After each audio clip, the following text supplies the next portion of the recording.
Right breaking news చూస్తున్నాం. తైవాన్లోని తైపీలో ఈ తెల్లవారుజామున భారీ భూకంపం చోటు చేసుకుంది. ఈ భూకంపం కారణంగా సునామీ హెచ్చరికలను కూడా అధికారులు జారీ చేశారు. తైవాన్తో పాటుగా జపాన్లోని పలు ప్రాంతాల్లో కూడా సునామీ ఏర్పడే అవకాశం ఉందని భూగర్భ శాస్త్రవేత్తలు హెచ్చరించారు. తైవాన్లో చోటు చేసుకున్న భూకంప తీవ్రత రిక్టర్ స్కేల్ పైన 7.4గా నమోదైంది. ఇక తైవాన్లోని హువాలియాన్ సిటీకి దక్షిణంగా 18 కిలోమీటర్ల దూరంలో భూకంప కేంద్రాన్ని యునైటెడ్ స్టేట్స్ జియోలాజికల్ సర్వే అధికారులు గుర్తించారు.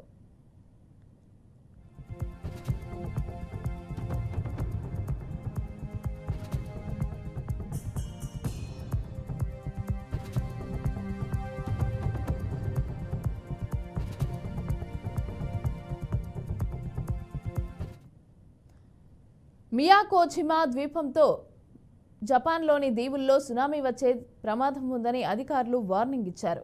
సునామీ కారణంగా 10 అడుగుల ఎత్తులో అలలు ఎగిసిపడే అవకాశం ఉందని అధికారులు తెలిపారు.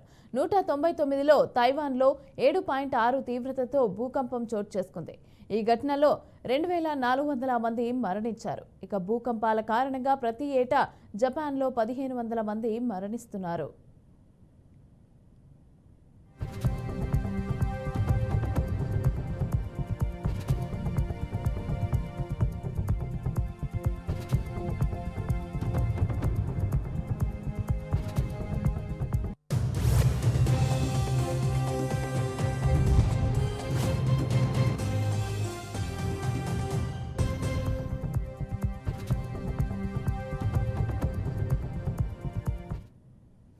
రెండు 2011లో 9.0 తీవ్రతతో జపాన్లో భూకంపం చోటు చేసుకుంది. ఈ భూకంపం కారణంగా 18,500 మంది మృత్యువాత పడ్డారు.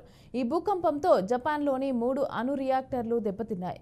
దరిమిలా తీవ్రమైన అణు ప్రమాదం చోటు చేసుకుంది.